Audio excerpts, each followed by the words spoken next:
Let's talk about getting started, right? You mentioned that you sort of came in and you guys came up with this goal of putting on some muscle mass. Yep. What was it like getting going? You know, especially coming from, you know, a period of not training for a while. It was tough, I'll be honest. I mean, getting that first email with like the things you need to do that day, I'm like, I don't know any of this stuff. Yeah. And so you're kind of trying to figure it out, but also it's like I'm not very used to having to go work out in a weight room at all. Yeah. So I didn't have a gym membership at that time. I had a gym membership, but I just went to the gym to play basketball.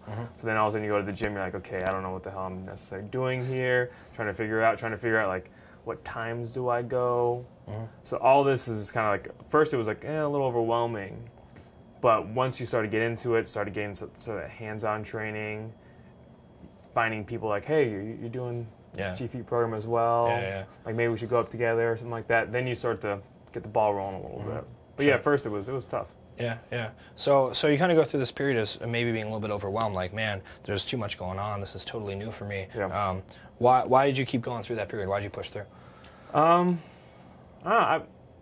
goal-oriented, so when I set out to do something, I want to do it. Yeah. Plus, I knew, like I said, in the back of my mind, like, hey, this is probably something I should do. Yeah.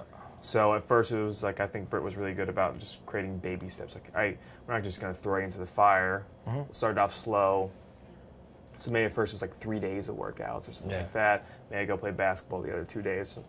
And so you sort of just gradually dip your toes into the water. So that was nice, because at first you're like, I'm not sure I can do this. Especially like, you know, the first couple weeks in, your body's sore, right? You're going to the gym like 4 or 5 times a week. Like, I don't know if I can keep up with this.